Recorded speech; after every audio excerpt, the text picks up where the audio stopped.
living your life after death.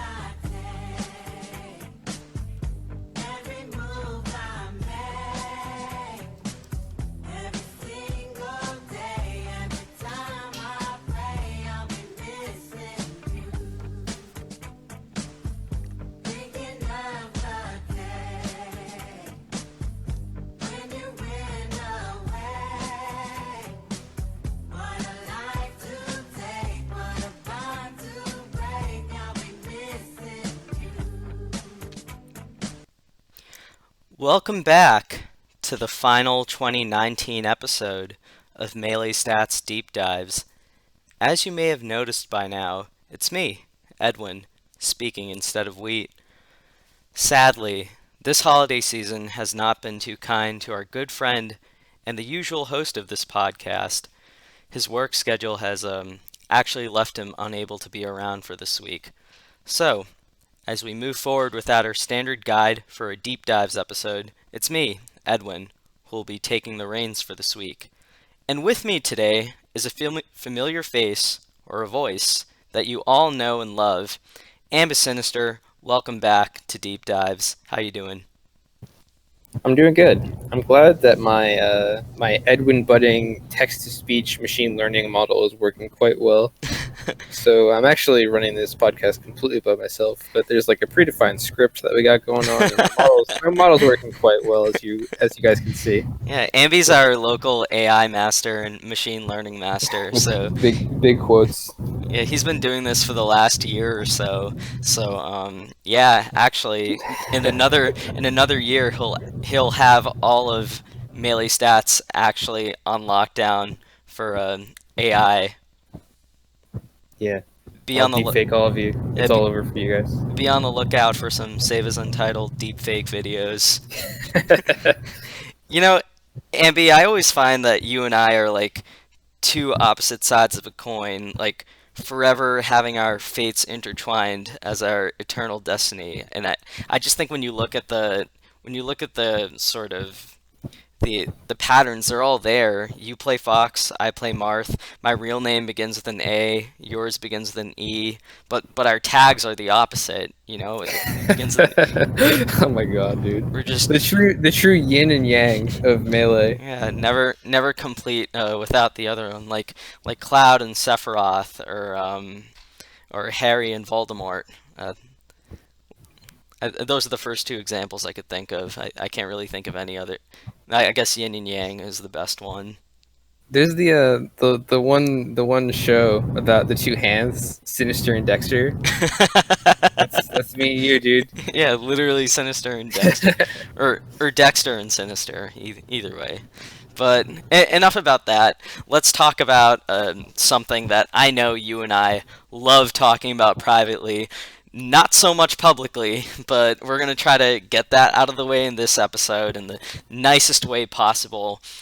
It's the end of 2019, and that doesn't just mean the holiday season. It means it's ranking season, and this time for a legit ranking, which is the yearly rank. So naturally, this time of year, there's lots of takes on Twitter. There's a lot of reactionary stances or reactive stances. Yeah, literally. Alex Lee is going to yell at me for that. But there's a lot of takes, and if any of you have ever talked to Ambi about this before, you'll know that this is pretty demoralizing for everyone on the panel, and Ambi's pretty vocal about this stuff. So I guess to start with, Ambi, what are some misconceptions that you find that have sort of invaded the discourse about rankings? I don't know, man. Like, it's with regards to ranking conversations, it's very obnoxious to be on social media and to actually be involved with, because everyone just thinks that they know exactly how the panel system works. And, you know, the answer to how the panel system works is right there in the phrase panel system, right? Like, you'd think that the phrase panel system would bring to mind the fact that there's a panel full of different people with different opinions and how much every set counts. But all of these players and morons on social media are just like, yeah, you know, like the big problem with this is that you count this set as equal to this set, and I really don't agree with that. So I think the panel system's flawed. It's like, no, dude. There are so many people on the panel. They all have different opinions. You average them together, and you get a result. Like, I'm so tired of hearing people talk about how the system is broken because this set counts and it shouldn't count. It's like, no, dude. All these people have different opinions. I Some people with ballots do this, and that's what really gets me, dude. It's like, do you think that like we're supposed to tell you a specific way to value all these sets? You're talking about like people with ballots complaining about how others that's so funny. I'm so tired of it. I didn't even Please think of that. That's have your own opinion. yeah. That's literally what your purpose in the community is. If you have one of these things. That's the beauty of, and you've written about this before also in that piece that I keep referring people back to about the beauty of subjectivity being highlighted in a panel system. Yeah, I mean, there's a couple of things I have on this, and without getting too specifically flaming specific people, I do think that there's a lot of not so clear understanding of the way that ranking systems in general work.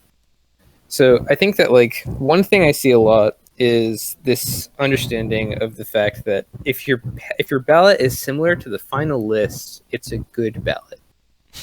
And we should add more people who have ballots similar to the final ballot.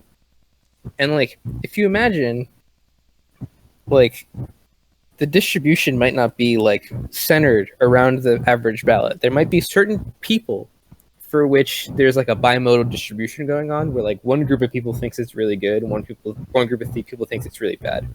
And then you like you average them together or whatever. Like maybe like there's no actual reasonable appraisal which puts a person at some specific rank that they end up with in the actual panel system, but because like two groups of people have two very different opinions about it, someone that ranks the actual rank that they get on the panel might not actually be based on anything accurate. So if you add more people to a panel based on adherence to the average ballot, you just make the entire thing more likely to be more average, which is sort of defeating the purpose of having all these different agents collaborating so that they have decorrelated errors and that they all average out to like the actual community consensus. Like you're just enforcing a specific average at that point. And like I think that that's wrong. And I'm tired of people being like, oh yeah, like my ballot was really good because it was super average. I'm like, does that sound good to you? That doesn't. No, your ballot should be accurate. I It will should not be average. I just want to add to that one thing that I find very interesting on a semi-related note. I think what you're saying about people bragging about having ballots that are close to the actual one is true, especially when it comes to the fact, like as you've mentioned before, people modeling their ballots after other ballots that they see publicly. Oh, don't even get me started on this. So, This is a big problem. so I think to sort of counter that, not to talk melee stats up too much, but one thing that I've been consistently impressed with our group with is the fact that usually when we gather together to compare ballots, save for maybe 3, 4, 5 examples that stand out, we usually have fairly similar ballots without consulting each other ahead of time, which is always Yeah, I think that this is a really cool thing about. I think to some extent a lot of us value the same things in results. I don't necessarily think that means that we're accurate or like of course correct, but But I do think I it's do cool. think that people, yeah, I think the people that do ballots and melee stats are typically they're really good at actually looking at the results and getting a very reasonable list out of it based on the things that they value. And there's always a couple people that are really controversial whenever we come together and compare, but usually we end up with really, really coherent lists. Like I think that there's like definitely some objectively correct, vague distribution of people that you can rank in specific spots. Well, it's Like I don't weird. think anyone is like going around saying that like hacks is number one or whatever. Like there's definitely like objective truth that can be obtained, but it's only like fuzzy, right? Like it's like every person is centered around a specific value. Right. Well, I wanted to draw the distinction between having a ballot close to the average after publicly seeing other ballots versus having a collective group of people come to similar conclusions when evaluating data before Yeah. talking to each other. Because it does prove that in a sense, when people talk about ranking ranges, I think with enough data, they're actually a lot more defined and less vague than people give credit for. Like one Yeah, thing I that, think it obviously depends a lot on the actual player. Like I remember of last year, ice course, was a big one for us, where we had like a big variability of where we wanted to put ice. I yeah, think there'll some of always us be were more players like willing that. to, some people were more willing to give benefit of the doubt to the European players. Some people were more willing to like weigh like a prior of how good this person was, and then like bake that into how their sets went. Like there's a range of variability about what you can care about given like sparse information about a specific player. But with people that have a lot of data that are like pretty unambiguously like a specific range, maybe you'll have like one or two spots different, but where they should go is usually pretty clear in my experience. Yeah, so I want to add on to that something else that I've thought about a lot, not just at the beginning of the year, but thinking now. I always see this sentiment of sort of this idea that when it comes to building a top 100 list, there's actually 200 or 250 people or whatever that could qualify with the right bracket. And I think that looking at the data, picking 120 or even 120 people was basically what was found this year. I think the 120 that's selected is actually more clear by results in a given year than most people would Yeah, I mean, intuitively so like think. I hear a bunch about this figure of like there's 200 to 300 people that could be top 100 at any given time, and I always give people the benefit of the doubt when they say that, when they mean like unranked players. Like I think a lot of people would still believe that people like Drug Fox or Crush or Yeah. PPG could be top 100. And if you factor in all of those people, then surely there are several hundred people that could be as good as the 100th best player given the right year and the right bracket if they're active enough. But I think in terms of like people that actually attend things, like I don't think that there's really that many people that are qualifying for top 100. And even like the people that I think made the lower end of the ballot, like the eligible ballot players, it feels more like we're acknowledging that they had good seasons and less that we think they'll actually make the list. Hmm. Like the last couple people that were like in like, oh, this person is probably like 120th, so we'll add them to the ballot just in case they make the list. But I think unambiguously they won't. I think that like a lot of people got upset about like their favorite player X from their region not being on the list.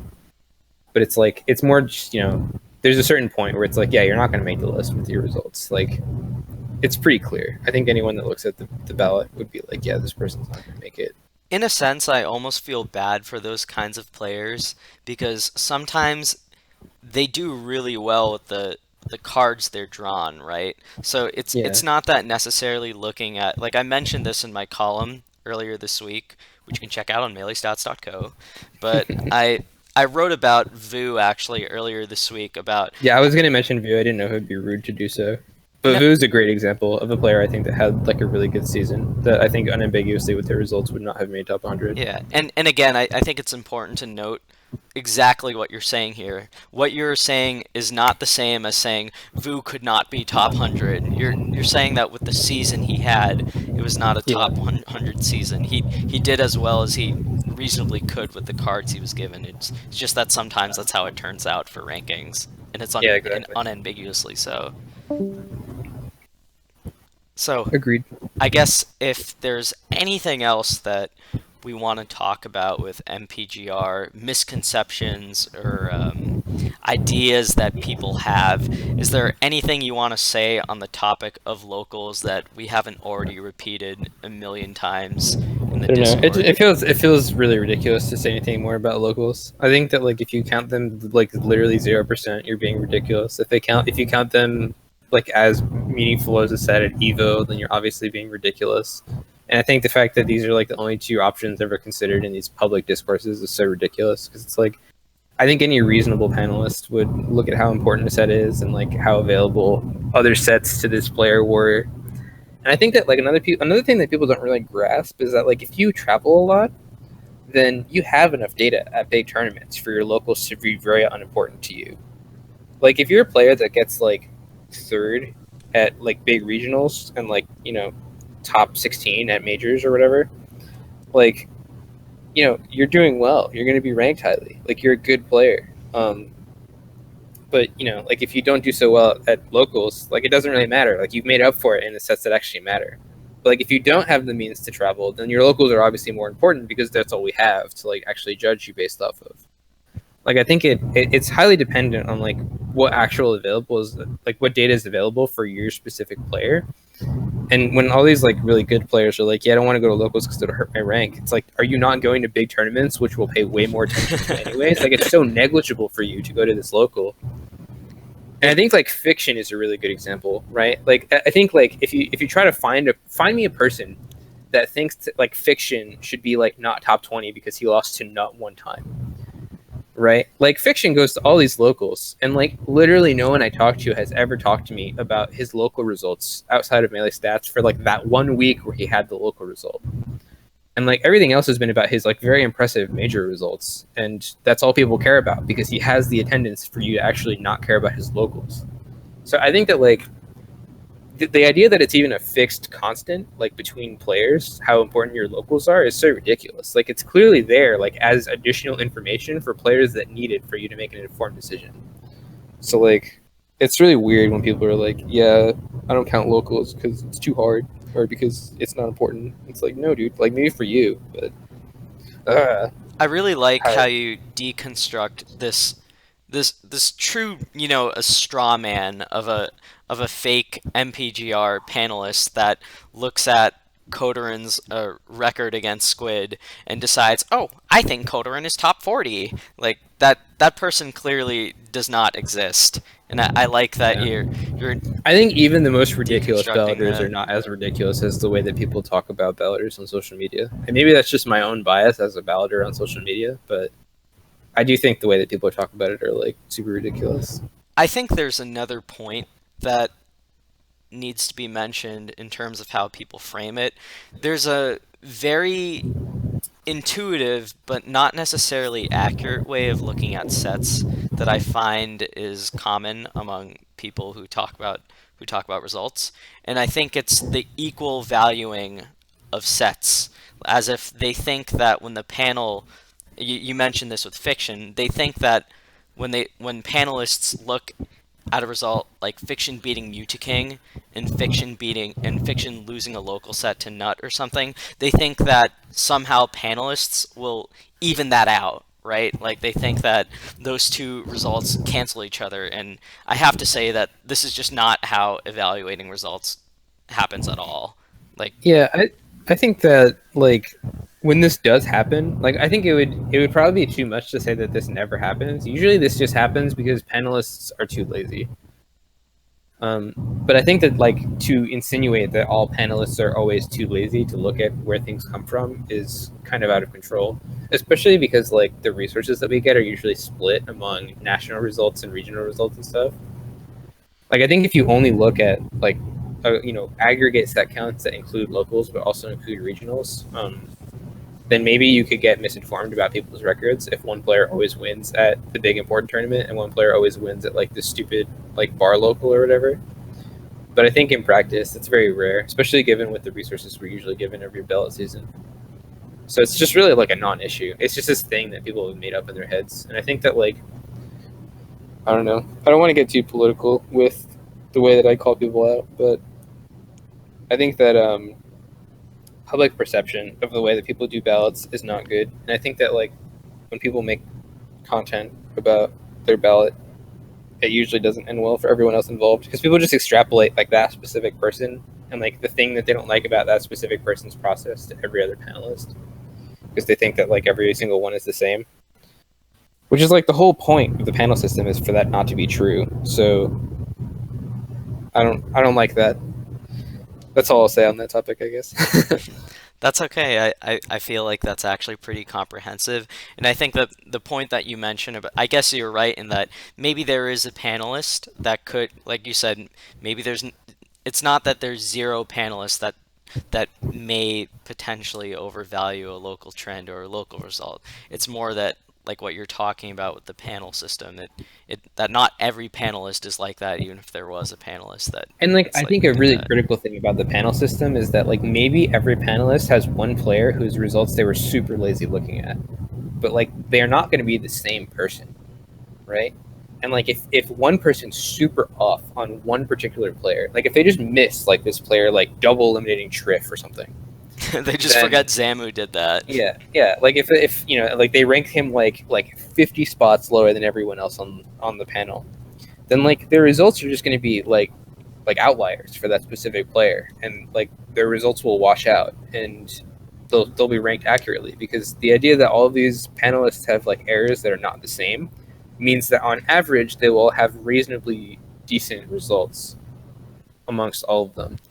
So when people are like, oh yeah, you know, like I don't like the panel system because like this one guy that I watched ranked this guy too low for the results that he had, it's like, no dude, like we have like 50 of them, 50 people who all miss the results of one guy, and as a result 49 people get their rank correct, and then we end up doing reasonably well as a whole list. So what you're telling me is that in a panel system, if I put Plup at number 12, that doesn't mean that every other panelist will put him at number 12. Is that what you're telling me? Listen, I'm not telling you where to put Plup, and I'm not saying that I said 7.5 months ago that Plup would be 12th by the end of the year. And I'm not saying that I thought about ranking him 12th on my ballot for the memes and coming up with some excuse about how his results are worse than S2J's. But if you were to do that, and he truly weren't the 12th best player, then the other panelists would carry you, and Plup would end up where he actually belongs. So I find that this conversation, memey as it is, and filled with inside jokes, I think it's actually a pretty good segue into our next topic, which are takeaways from 2019. We've kind of I mentioned this in the show last week, but I guess to jumpstart discussion, I really think that this year in particular, and it could be just a post-Armada year sort of thing happening, I really think 2019, in the sort of post-doc era of Melee, it will be remembered as the incomplete year, in which we really didn't see like a true outstanding super major of years past. And I need you to help me out sort of sorting these thoughts, because I don't know how much of that is actually backed by the data itself, which I have to look a little more thoroughly once ranking season gets intensive, or if it's just this nagging post-Armada sort of wistfulness that I have, and knowing that a potential contender for the best player in the world is not around. Yeah, no, I think that the big thing for me with 2019 as a big year is just that everyone wanted to play Ultimate. I think really that's just what it boils down to. Like a lot of the top players wanted to play Ultimate. A lot of the people that weren't really that into Melee but really liked Smash moved to Ultimate. There was like literally only one tournament over 1,000 entrants this year, and it was like in February, which is just like absurd. Like 2018 had like 5, 2017 had like 5 or 6, 2019 had like literally 1. All the rest of them fell short of 1,000. And you know, I think a big reason that like a lot of people don't really know what to make of 2019 as a year is just because like a lot of people were super absent. Like Leffen was gone for a lot of the year playing Ultimate. Like Wizrobe was gone for a lot of the year playing Ultimate. Like even Mango for a while was sort of MIA playing Ultimate. And people just don't know what to do, and like a lot of stuff just went under the wayside, and it ended up being like a pretty underwhelming year in terms of like everyone being active at every event and there being like a big event. Like we lost Evo this year. We had Evo last year, right? Yep. Like that's a big one. Like it just like felt like a big like downswing year for Melee, but it was really just like this other game that came out that like people are suddenly interested in. So we'll see if that like maintains momentum into 2020, or if it's sort of gonna be an upswing again. Because I think that like Leffen is starting to get sick of Ultimate. I think a lot of people are starting to get sick of Ultimate. I don't know. Him getting sick of the game seems to be bringing him some kind of success. What if he just hones that hatred even more? Yeah, I don't know. It depends on, I guess, how much money he's making off of it. If that's not too cynical of a take, because I bet like so many people must watch Leffen for Ultimate. Like I don't really pay attention to his Ultimate stream viewers or whatever, but he's so important to the lore for that game. I think what you're saying I think what you're saying is pretty on point, and it's especially telling that at the first real, or what was supposed to be the real super major of the year, which we both attended, Genesis, that HBox's you know, his two biggest threats in bracket, Leffen and Wizrobe, were just did not compete. And I think Yeah. that was sort of a recurring theme throughout the year. And I'm not saying this to strip away credit from HBox's pretty much inevitable #1 rank for the year, but I do think it Mhm. says something about the competitive validity of this year compared to previous years, where he didn't have to face two of his biggest threats as much as we would have Yeah, it's really liked to interesting see. because like I think that Armada leaving is very interesting for the scene. Um, in as nice of a way as I can phrase that. Because I think that like with Hungrybox at #1, despite the fact that he didn't really have to play a lot of his biggest threats multiple times because they were too busy playing Ultimate, he definitely bled more than he ever has in previous years, relative to all these other players that could potentially beat him. And I think like a big part of it is that just like one of those spots in top 8 was just always taken up by Armada. He would Yeah, never ever lose to someone that was like a Wizrobe level or like a like an Omsa level player. And like Hungrybox struggled with those people for a couple times during this year. And like Wizrobe particularly I think is a really interesting one because like I think the chances of Wizrobe beating Armada was like next to zero. At least without some huge change in his game. But like now Wizrobe can make top 8 beating like IBW and shit. So despite the fact that Hungrybox doesn't have to fight like his biggest threats all the time, like he has more threats now, and it's probably harder for him to deal with despite this, which is pretty interesting. So I don't know. Like there's ups and downs for it. Like Hungrybox being #1 is actually relatively impressive still, considering that like so many more players that he has problems with got shots against him compared to normally, where it's just like Armada, Armada, Armada, Armada.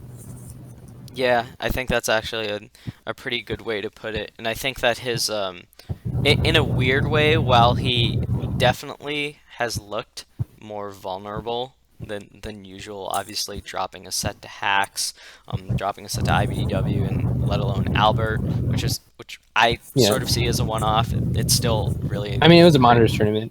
I can yeah. only count that because of my personal bias. Yeah, I mean, obviously the Albert set is an outlier, but it's still sort of it's something we would have never thought of, Yeah. even accounting for the monitors before the event. So I think it's definitely true that he's bled a lot more, but I don't know. I'm struggling to find a way to synthesize this into some kind of conclusion for 2020 and what to expect. I, I'm not sure. It just feels very again, I hope I don't come off as like taking credit away from where credit is due, because obviously Yeah. Hungrybox competing and winning tournaments and showing up as a consistent competitor is very important. But it just feels really, it feels convincing, but it feels un not unearned. It just feels incomplete. That's really Yeah, it. it's really unusual because I think Hungrybox is the clear #1 for 2019, just in terms of results and the Yeah. hardware that he's accumulated. But he doesn't really feel like the best player, and it's really interesting because the dynamic that I'm sort of getting is that like a lot of these players that could conceivably be ranked above Hungrybox just didn't attend enough to ever like warrant being ranked that high. Um, like I think Leffen is a really good example. Like what's Leffen against Hungrybox? Like 4-1 this year? Like Yeah, it's like he has something a heavy crazy. lead. And it's like no one in their right mind would rank Leffen over Hungrybox just because he attended like 3 events this year.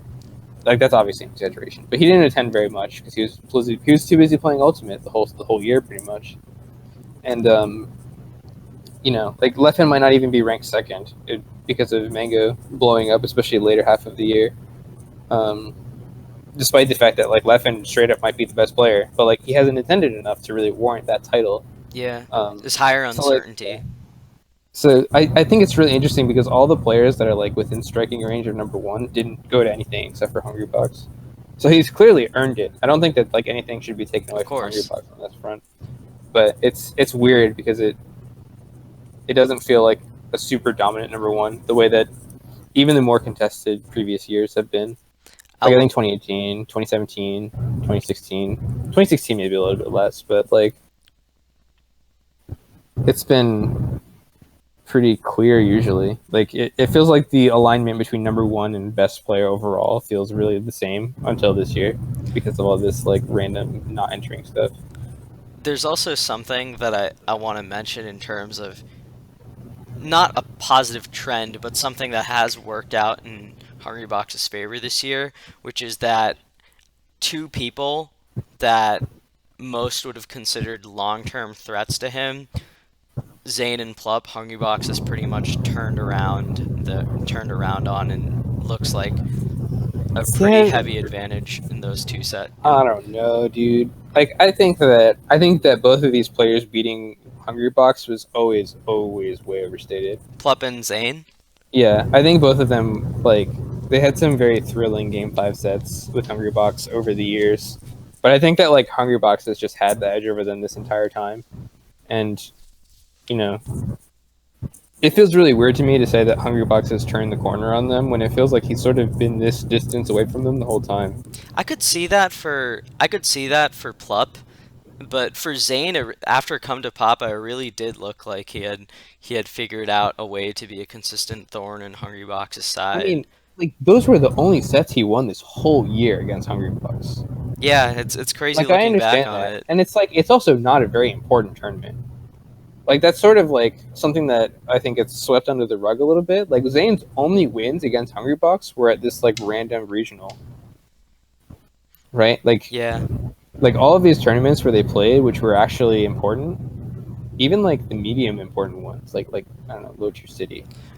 Like, I and Webbs talked about this last week, but one of the things that I think is kind of crazy is that if you asked an average Melee player about who had a better shot between Mango and Zane against Hungrybox, most of them would probably intuitively give them both an equal chance. But if you look at the results and even just watching yeah, the sets, I think it you'd be it's so clearly Mango. exactly.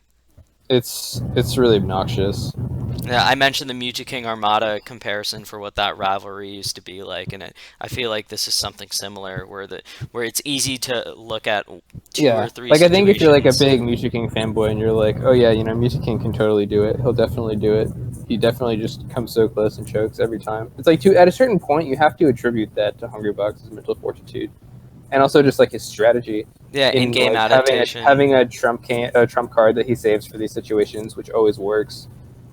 Like there's a certain point where I think it just ceases to become coincidence that you lose in those situations over and over again. I think a lot of people never attribute that. They're like, oh, Zane fluked it out. Zane choked. Zane doesn't have the mental fortitude to win Game 5 last stock. It's like, I don't know. This is sort of like balancing between something that I hate, which is like whenever Hungrybox loses, people being like, oh, Hungrybox just played so bad, Yeah. which really bothers me a lot. We mentioned that on the show last week about how people just when they see a favorite lose, they just try to pretend like when two people play, it's just two like singular points of performances competing each Yeah. other and not just taking into account a range of what to expect. I think something that never gets brought up in this conversation is that like Hungrybox just does so well when he has a lead. He can control so much about the game if he's winning. But if he's not winning, then he has to do like actual risky things to try to win again so that he can control the pace again. And if he can ever build the lead, he'll never be winning. And then it just looks like he's playing bad because he has to take all these risks to get the lead again because Jigglypuff depends on it so much for gameplay. And I think that that's like a big thing with the Mango sets that he's lost so far. I think the Birthday Bash set was a little bit weird, but like I think that like Mango just gets a lead, and then Hungrybox is forced to do all this stuff to try to win, and Mango just maintains the lead. It's like a sort of reversed situation, and then suddenly everyone's just like, "Dude, Hungrybox played so bad." It's like, no, dude, he never had a lead.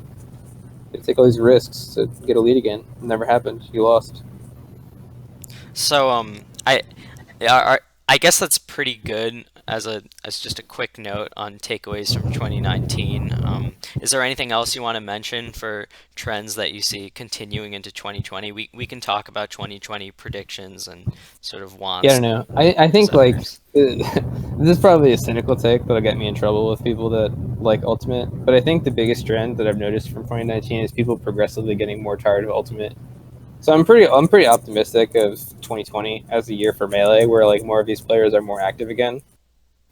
Because it really feels like a lot of the only reason keeping these players not playing Melee is because the streaming Ultimate is so much more lucrative than streaming Melee. Well, which players are we talking about, Ambi? Are we talking about Wizrobe and Leffen, or are we talking about I Mutaking, or really just think anyone there's a lot else? of them, dude. Like I think that like there's so many players that I think quit for Ultimate that want to come back Any or are really player, annoyed. any players whose tag is beginning with an A by any chance?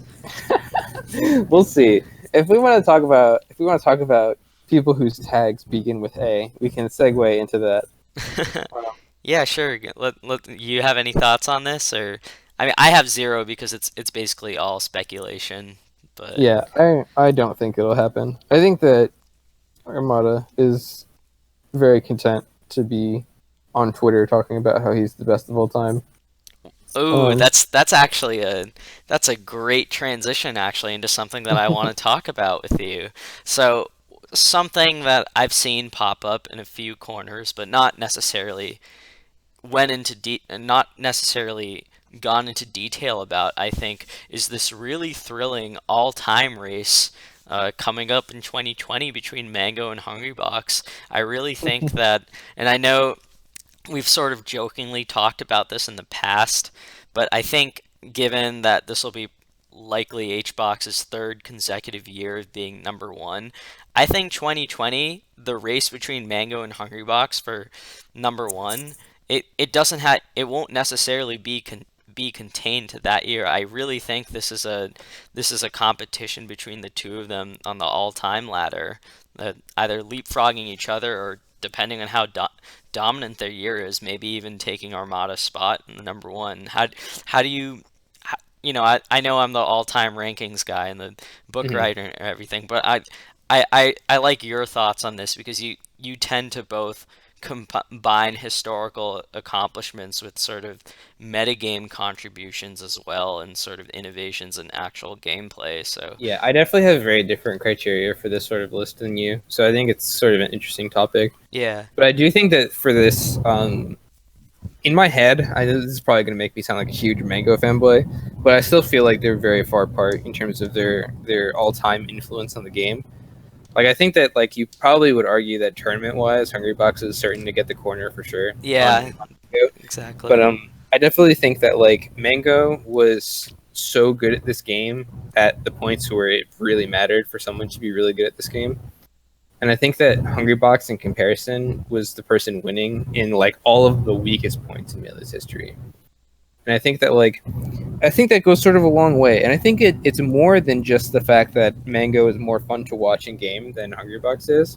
Like the fact that like Hungrybox is number one in this like super lame 2019 season where like all of his threats were busy playing a different video game is like that does not matter to me very much at all. Right. And like compare that to like Mango winning Evo 2013, Evo 2014. Where Melee was huge and there were all these giant tournaments and like there was so much eye on the game. Like this super super platinum era of the game, and like those were the times where Mango shined like the brightest in at least in recent modern history, right? And like even in this like further back from that, like the Genesis rivalry that he had with Armada was It was it's what? like Hungrybox has just like started to ascend to this point where he is winning all these tournaments and like everyone else is sort of not wanting to play the game at all. Like Armada quit. It's like his biggest threat is no longer even there. Like the conspiratorial part of me thinks that like Armada quit Melee to damage Hungrybox's reputation. to just Which is hold on to his goat. part of why I don't think that he'll come back, because I think that like it'll be too easy for Amada to be like, I've done so much better than Hungrybox in history. Like nothing he ever does without my presence. He'll need to beat me to be better than me. Well, And if I never play, I think you bring up good points, but I will say that at a given threshold, the sheer amount of tournament victories Hungrybox will have in what is definitively a premier competitive era of Melee is going to shine a lot brighter on him than necessarily some of Mango's post-brawl success, which I think actually before 2013 and 2014, I would say that Mango's reputation as sort of the post-brawl face of Melee for a while is actually obviously again before 2013 2014, his reputation as sort of the scene's face was a predominant factor behind his goathood, along with his metagame contributions. sure, sure, sure. And I think it's also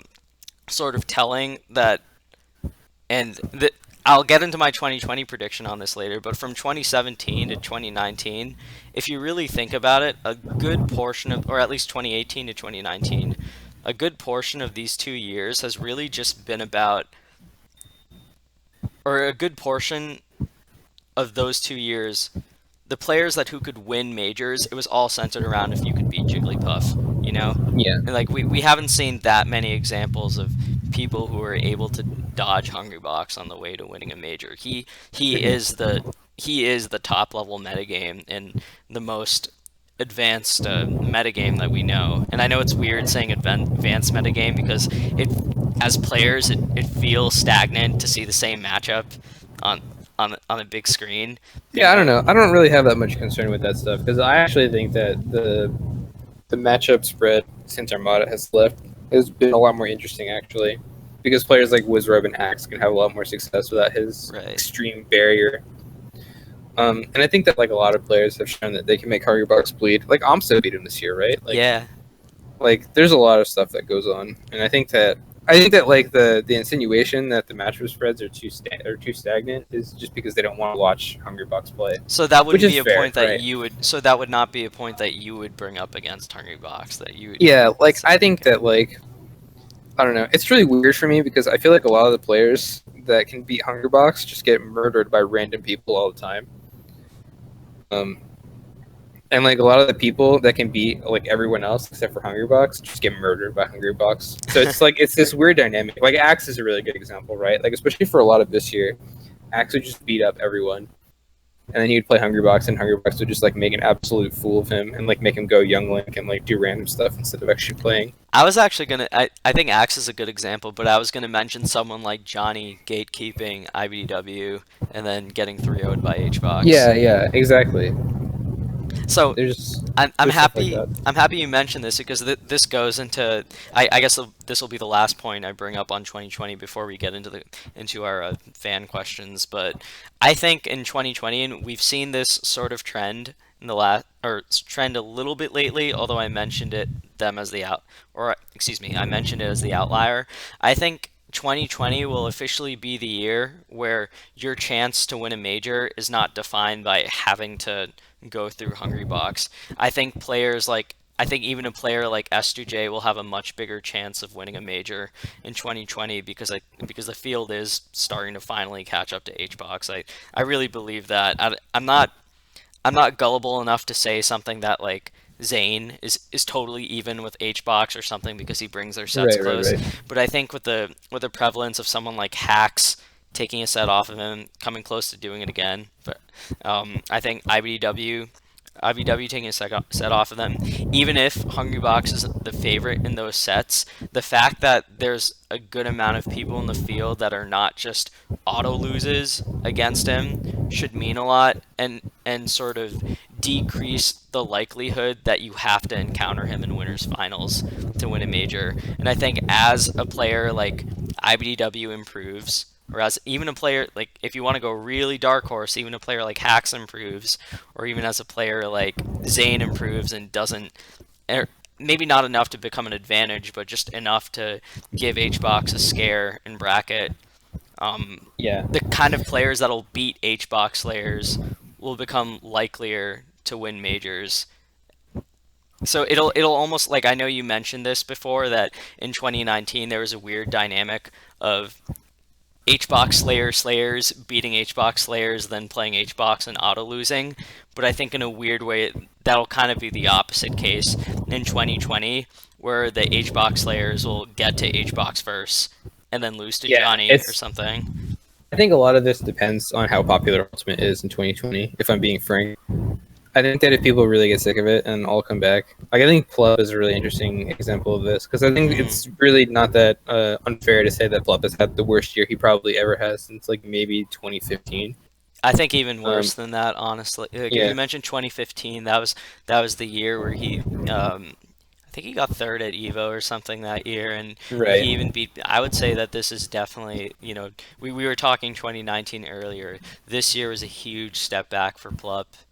Yeah, and like you know, I think that like a lot of it depends on whether people's passion for Ultimate fading. Like I feel like at least among the melee players, like disclaimer, I don't really follow Ultimate. Like I'm not trying to super hate on the game, but from the perspective that I've seen of the melee players that are like elite melee players that are playing Ultimate, it seems like a lot of them are getting really frustrated with the game.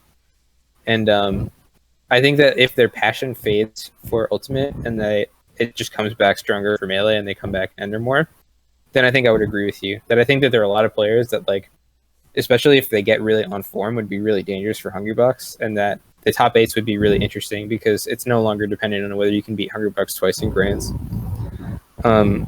That said, I think if people get tired of Ultimate and then quit Smash altogether, um, I could see it getting even worse, right? Like if people like Plup, if people like Wizrobe, maybe not Wizrobe, but definitely Plup. Like if he decides he doesn't play Ultimate anymore and then doesn't play Melee in return because he thinks that Puff and Wobbling are too lame, then like maybe it won't get better. Maybe there's not enough people that like the game enough to be the Hungrybox Slayers that do a favor for everyone else, only to not win the tournament. So like it could go both ways. I think it like really depends on this like super bizarre external variable of the popularity of Ultimate among melee players. So we'll see. Yeah. I'm optimistic about that, but we'll see. I love how we're saying we're optimistic when for Ultimate fans or Ultimate players, it's actually the last thing that they want.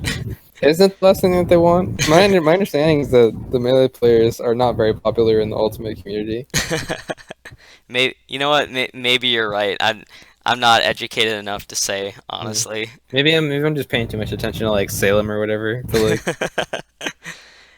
There is hold on, I'm trying to remember what I wanted to bring up.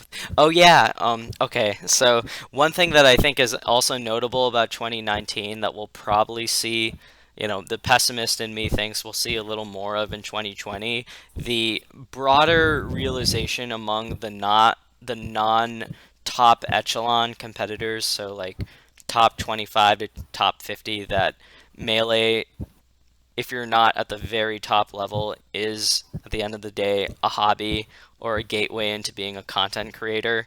I think something, with even looking at someone like KGH who seems very down about competing in 2020, I think something we're going to start noticing again, like we've noticed in years past, is a lot of the promising up and coming players that we've seen sort of hit a wall. Maybe not necessarily even hit a wall, they just reach a certain threshold of skill before they realize it's not worth it or that real life kicks in. I think we're going to see a little bit more of that again in 2020.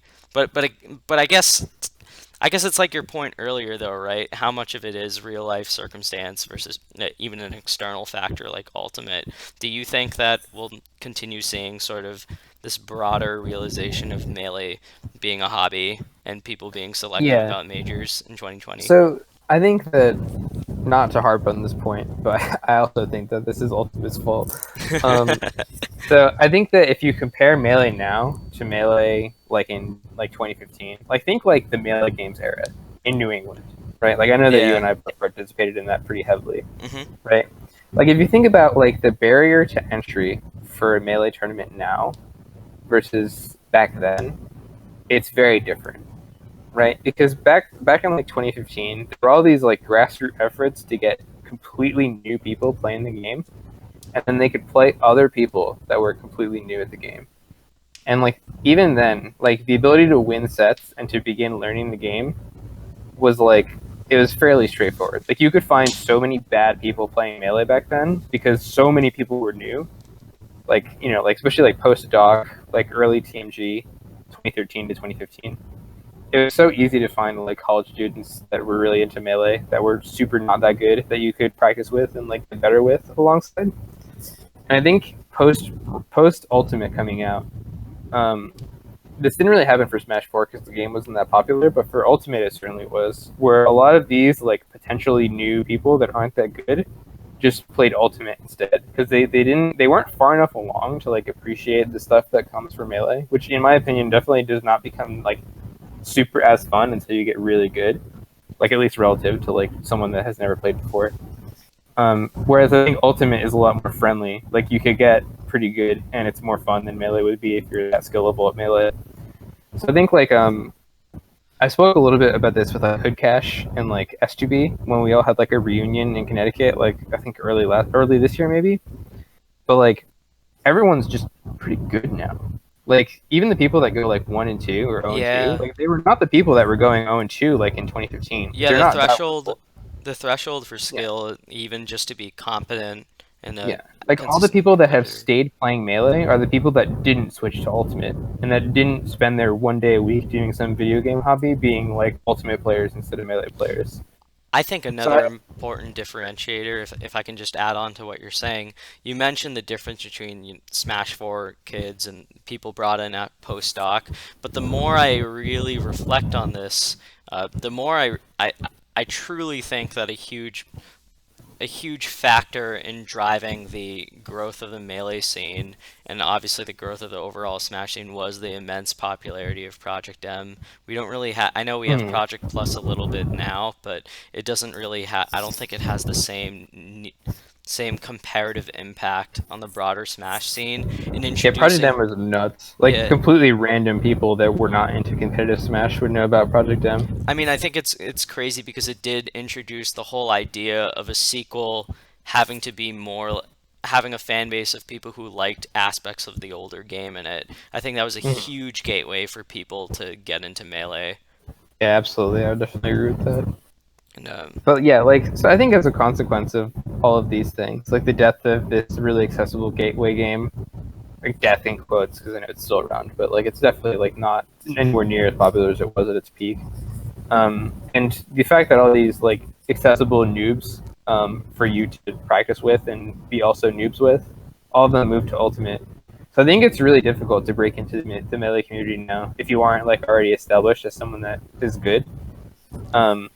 But it's a double-edged sword, you know. Like I think what you're saying is true, but and potentially this is our bias as people who are still fairly invested in Melee. There are more resources for people to improve and to play the game and to be right. Like, I just think it's unintuitive. This is sort of a different conversation, right? Like I definitely think it's pretty straightforward to get good at the game still. Yeah. I think that's sort of a different thing I'm trying to get at, though, because I think that like a big there is a of, distinction, like, right? Yeah. I see what you're saying. I think the community has definitely become more insular because you need to sort of be a specific skill level for people to think that you're not just some Ultimate kid that's going to eventually just fuck off to Ultimate in a couple of days.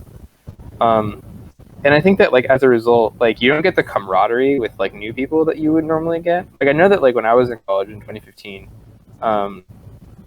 Like when we were all getting into Smash and like going to tournaments and stuff, like it was really motivating to have like rivalries. Yeah. And like even if they were like not that serious or if they were like very friendly or just like, oh, let's like practice or like let's like lab out this matchup or whatever.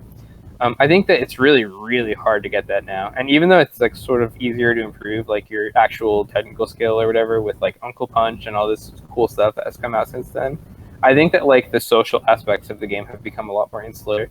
And I think it's led to things like really serious Melee content being like completely outclassed by very low effort Ultimate content. And I know that like Armada was complaining about this today, and I don't know if we're skipping too far ahead because I know that this was like a Q&A question that we had later. No, that's okay, go on.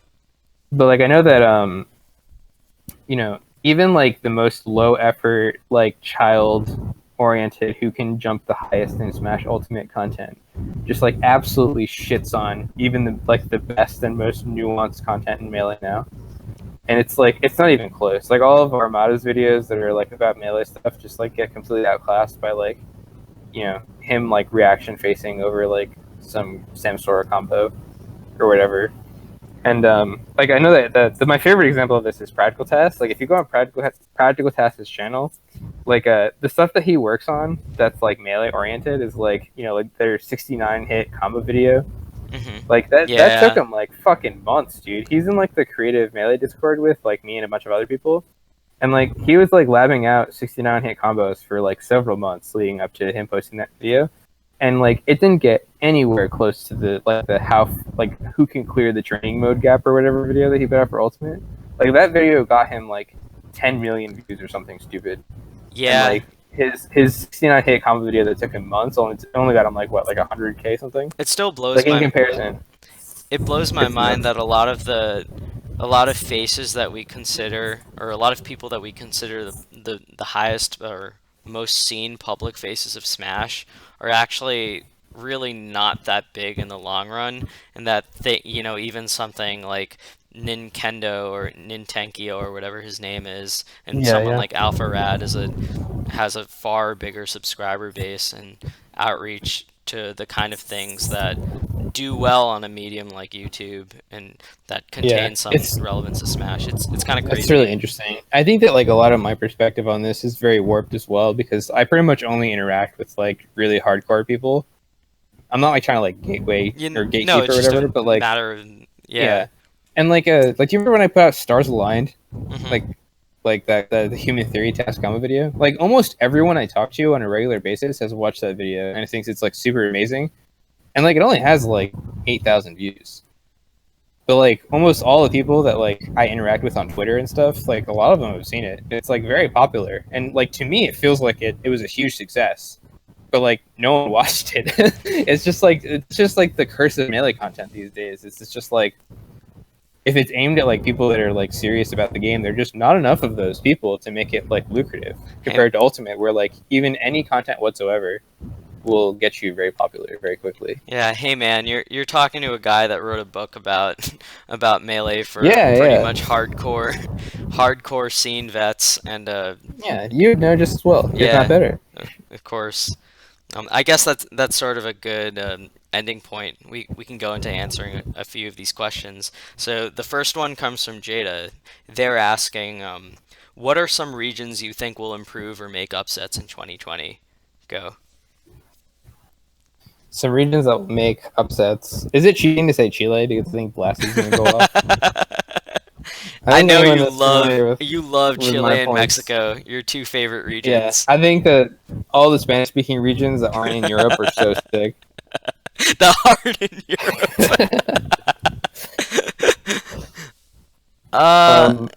I also think that like the Scandinavian countries in general, if you can count those as not all the same country, I think all of them are so sick. So I think that those are likely to go off a little bit as well. I think the Scandinavian countries, their top level is pretty good. I don't know how deep they run, but I'm interpreting the question as in like which region do I think will make a national splash with multiple players. I guess if I were to give an answer, I think Texas is actually really good. Like some of these guys like SFOP and SDJ, I don't think they're very well known on a national level, and I think 2020 will probably change that. And I think that the state in general just got way better over the last 2 years, especially not just like with the rise of bananas, but even someone like Albert, who is probably one. Yeah, we'll see. Yeah, Albert. That seems like a good answer as well. Yeah, it just feels like to me like all of those players have been good for so long. I just think they don't get any exposure. Yeah, I actually think that's I think that's a good way to put it. Maybe it's not that they necessarily improve that much, but they just get the chances to show their stuff. I know the real reason that Jada is asking this. It's actually because in their region, Michael has come to Pittsburgh. So Pittsburgh low-key are they PGH? That's funny. Pittsburgh low-key has a stacked top 3 now between Michael, Lod, and Polish. So that's such a weird difference. Like when I was like more active, Pittsburgh was so different in terms of like their player spread. I remember when they were all like Luigi's and shit. Yeah, weird ass characters. It's funny because you see those three at the top. They don't really have any super.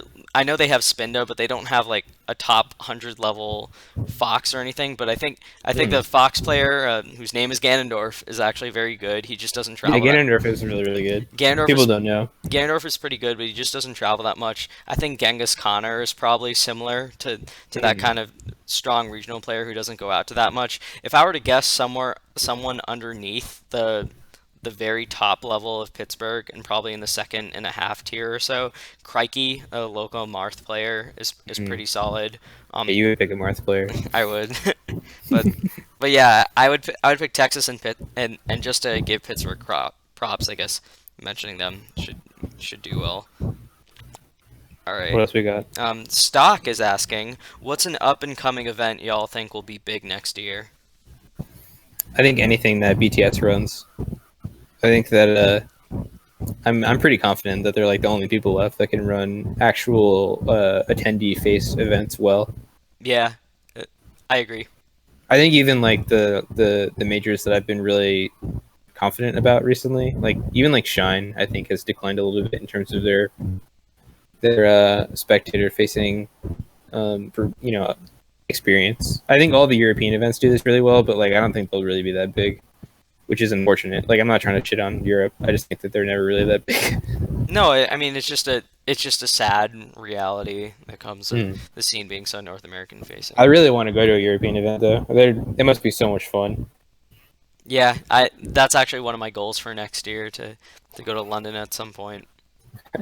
I think London's whole like the fact that they're able to just have so many CRTs at their event is something that pretty much every TO should take note of. And I know it gets really annoying hearing Europeans talk about this, especially Londoners talk about this on Twitter a lot, but it is just true, you know. I do get pretty jealous of that. I'm glad you mentioned BTS events because I was actually trying to think of something and you pretty much covered it.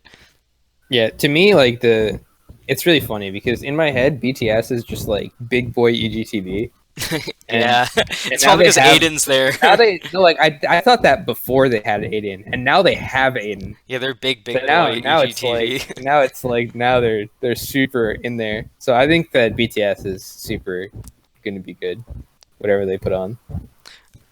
Oh, I just had this idea. I know this is going back to a question we already answered, but I think British Columbia and Pacific Northwest are really underrated. People know the top level of those two of Pacific Northwest, like they know Fat Goku and Bladewise, but I think like Panda is kind of slept on, even though he made the ballot this year. I think Daki is hella good. We'll probably like he's one of my picks for a 2020 superstar, and I think British Columbia, the top of British Columbia is pretty legit. Like SB, Elliott, Fohibro if he comes back, or yeah, Panda is really interesting.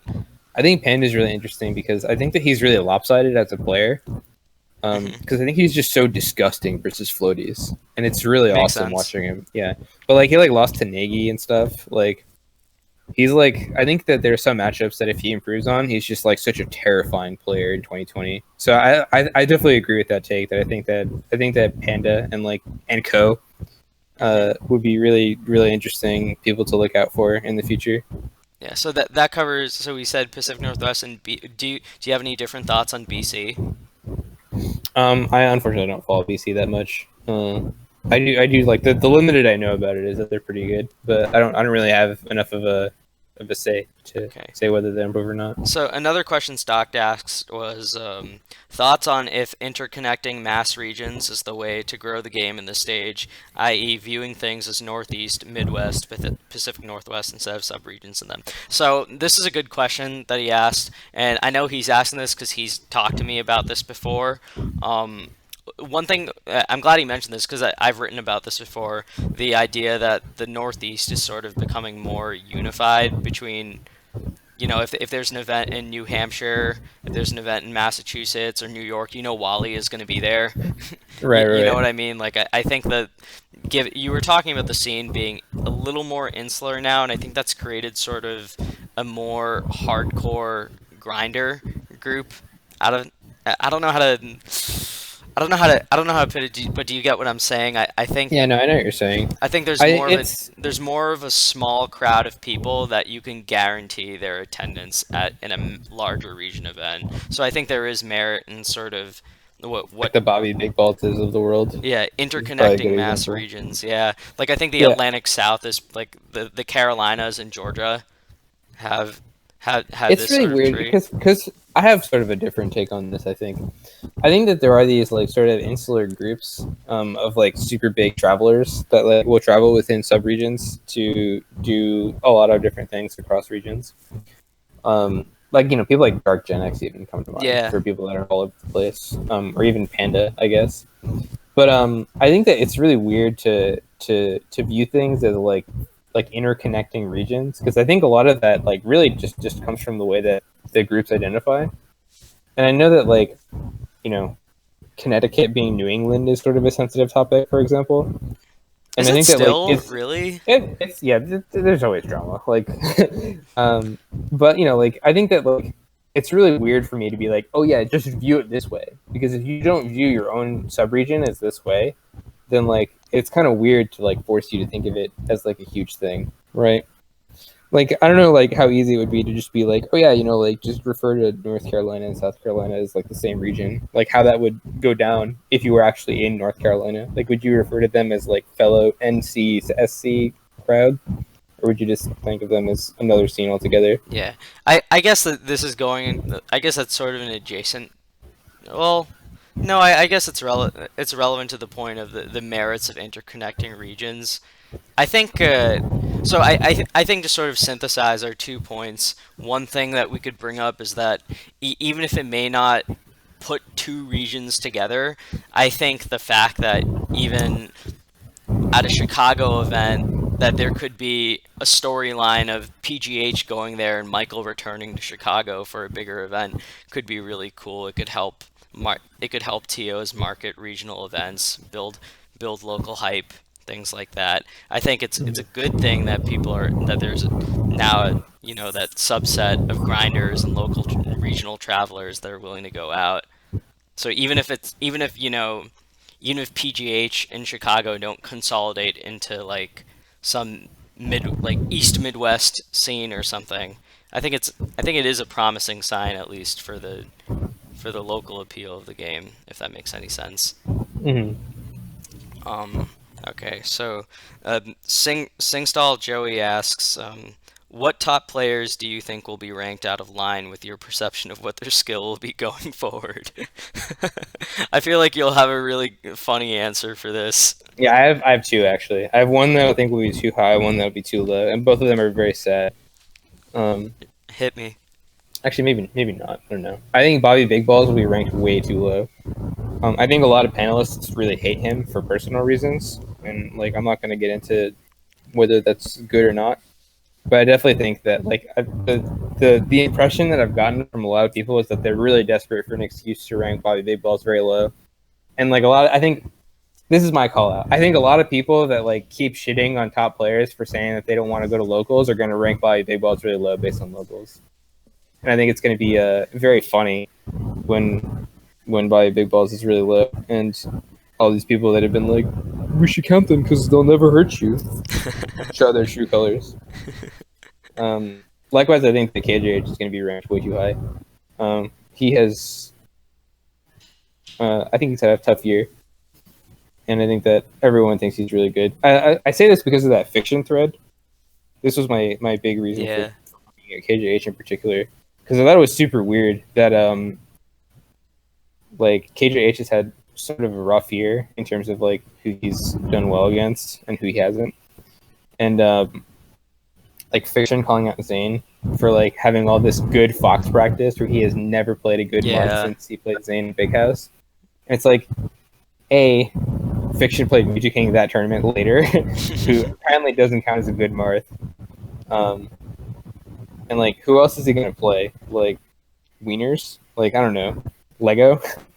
But like, and then he got on Zane's case for playing with Cody, who's admittedly very good Fox, very good versus Marth, and KJH, which was a very weird decision for me.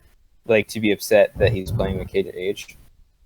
Like, because I feel like of all the players in like the top 50, there's probably a couple people he can play. Like Fiction plays with Meds sometimes, right? I think Like so. I don't think that Meds is particularly far off from KJH, at least like this year. You know what I mean? But like that, I guess that doesn't count as like a good Marth. Like according to, yeah, I don't know. There's like that's sort of a different conversation.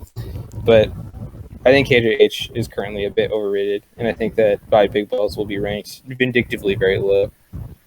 Those are my answers. How about you? I think you actually answered that pretty well. I guess if I were to guess something, I'm gonna guess that some of the I'm gonna guess that some of the up and coming Marths will be a little overrated. Like I think Jake and Shaken, Stango, and Spud will probably be overranked based off name recognition when their actual results are kind of uncertain or Yeah, low Stango had a data. rough tournament at No Johns, right? Yeah, He got like fifth or something. yeah, He lost to I forget who. you know I was heartbroken by that. He lost to Yeah, I bet Slug. he's like your god, dude. That was he lost to Slug and someone else too. Who He did he lose to he other than lost to Slug? Slug and Panos. Panos, that was who it was. He lost to Panos. But I think by virtue of name recognition and those players still having notable accomplishments in the year, like Stango's run to second at Fight Fit and everything, Yeah, yeah. I think that that'll likely carry them. And I say this as of Stango's literally biggest fan. Yeah, that's not an exaggeration. Yeah, He's a huge fan. just as a side note, I think it was so funny when we were talking Stango sets with Vikram at Pound, and Vikram and I were arguing over like something about a given set, and you said something along the lines of Vikram. Normally, I would agree with you because you grew up in a region with Stango, but Anok has literally watched every single Stango set. Probably more than once.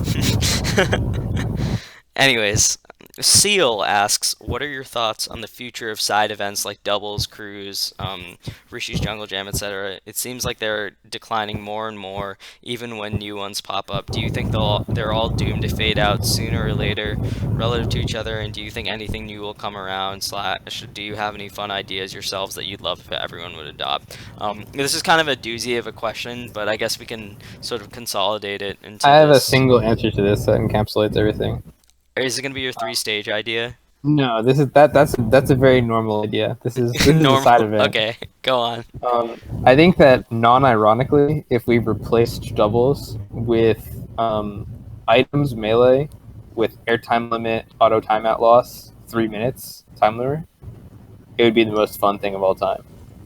I think people don't realize how fun items are because there's a big circle jerk about them being for noobs or whatever. But have you ever played with items? It's so sick. And if you include like really harsh rules to punish people for being lame, then you'll never have more fun playing melee, literally ever. Way more fun than doubles. Think about every Peachman you've ever heard of talking about how good they are at doubles, about how it just lets them express their huge down smash brain. Oh my god, so I'm tired of it. Give me the items. I'm trying not to Let me laugh too let loudly me let because me Z drop my Pokeball into regrab down throw into Snorlax. all right, I think that just about answers the question. I'm trying really hard not to laugh because my wife just texted me to keep quiet. So I'm gonna I'm gonna move to something that's less likely to make me laugh out loud. Um, hold on. Okay, this is another question by Seal. Do you Do you have any individual melee related content, videos, articles, etc. planned for 2020 that you want to discuss or tease? Um, I don't want to go into too much detail for this, but so the first one is obvious. I want to get the hardcover edition of the Book of Melee out of the way. I'm sort of working on the kinks of that. What I would want to be a little bit different about it versus the paperback edition. That should be done probably by like Marchish or so. And the only other thing I would want to mention for myself is that I want to create more locals content. Be on the lookout for something in 2020 for things that are more local content geared, like deep diving, not on deep dives, but into a given region, talking to regional community leaders about their lore and history, the ongoings of their current scene. Really, really stuff to highlight lesser known and local legends, or at least just local players. So that would be what I'm working on. On my side, I generally write articles when I'm really upset about something, and it reaches like a boiling point, and I get really mad. So I can't really say anything about that in advance because usually I write it in a cortisol fueled rage. Um, so I guess whatever topic I get really upset at in 2020 is what you can expect. A very long Ambi article with many citations. In terms of like fun stuff that won't make me angry, probably I'll do more video content in 2020. There's some cool test stuff that I have in mind that I want to do, which I'll end it at that. Um, and let me think. There's a bunch of cool machine learning shit that I want to do that involves Melee, but I don't know if that's like really relevant to this Deep question. faking all the Melee Stats members. No comment. I think one other thing also, just because of Warren's mentioned, we still have to fulfill the drunk stream. We have to That's fulfill. true. It'll happen at some point, and I think given that most of us are, we're working full time. I think in a weird way, it might intuitively seem tougher that we could go to a regional or event together, but I think given that we can, pay for it, we're in a different spot than we were even 2.5 years ago. We could do more at event stuff. We're friendly Yeah, I think people that'd be. and I think everything. that'd be fun. We could approach random people and talk about their results and be funny. Yeah. Yeah, it's weird for me with work. Sometimes we have to travel for work, so it's like there's like entire blocks of time we're told not to take vacation. So like I don't know if I'll go to Genesis, even though I really want to, but I'm sure I'll go to some stuff in 2020 and we could do some fun Melee stats shit there. Yeah. And of course, for the last question before we enter the shill part of the podcast, Practical Task Melee Stats member asks, if you had $1 million to run a Melee clone of Capcom Cup, how would you spend it? God, I don't even want to answer this. I have no energy or no thought on this fantasy. I would run it grassroots for $0 and spend $1 million on lawyers to sue Nintendo for whatever they press charges against us for the way we inevitably run this tournament or circuit or whatever. Perfect. And There's nothing we could really possibly do to actually run a good circuit with Nintendo's influence. So I don't think this question is particularly honest. This would all go to legal fees. but You and I both know. But if you had $1 million available, you could spend 5 of those dollars per month at patreon.com/meleestat or patreon.com/meleestats. God, I messed it up. But you can go there and give us $5 per month if you want to support the wonderful minds behind When's Melee, Monday Morning Marth, Deep Dives, The Book of Melee, and a lot more. PlanetBandit.net. Yeah, and PlanetBandit.net. We missed Wheat this week, but we hope that this was a good episode for you guys. I feel like we were pretty solid. I felt pretty confident about it and feel happy. Our local reporting is back, so we'll be doing that on the daily. Anything It else is you want to say? / by the way. Oh, If it is you're- forward if you're slash? yeah, backslash is the one for escape sequences. Damn So it's the other direction. Patreon.com/meleestats. Thank you, Ambi. Appreciate you being on the show. So you can correct me like this. The yin to my yang. The / to your backslash. Yeah, the forward smash to the back to shine. Anyways, we'll see you guys later. Yeah, Thanks. if you have any problem with anything I said, follow me on Twitter and flame me, and I'll block you, and then it'll be great. Don't add me. Peace. Peace.